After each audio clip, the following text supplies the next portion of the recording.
Какво става, че само помня да ги добре в първия епизод, който ще е отвън. Да, продължаваме влога, втората част, тук,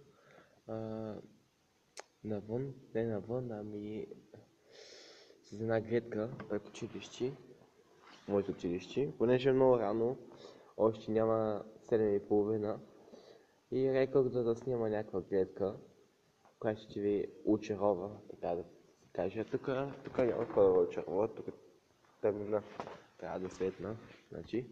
Но иначе тук е хубаво. Утре ще снимаме една елха. Мога да снимам другата, само че много далеч и светлините може да изгаснат, понеже тук е тъмно, а пък елхата изгасна някъде по-късничко. И да. И общо взето снега дойде отново с размах. Студено е, разбира се, как сутринта, някак да не е сутрин. Студено. Тук преминават коли.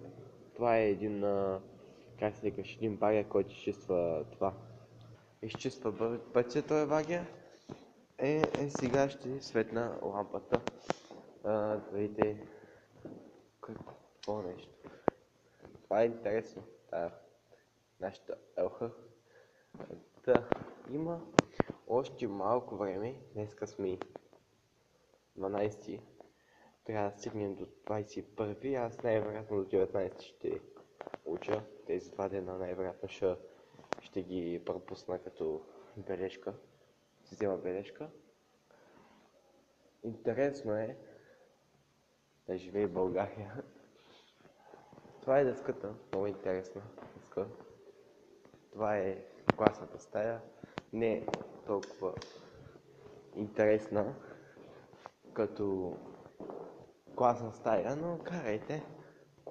Всеки има нещо. И тук пак една гледка. Това е задният двор на училището, където уча.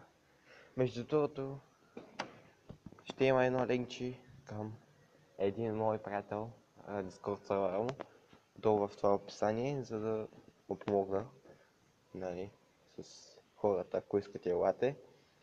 Ще съм ви благодарен, нали, защото и на него ще помогнете, и на мене, нали, да развием неговия сервер.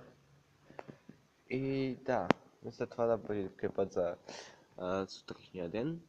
Може и по-късно направя още един клип. След като кача този клип, по-късно му направя още един. И да, пичови. Надявам се клипа да ви харесал. Общо взето това е влог. Почвам да правя влогове. След време ще почна да правя влогове с Facecam. И да. Следващия късто път има скоро. Очаквайте новите епизоди. Не новите епизоди, ами епизодите. И да. Чао.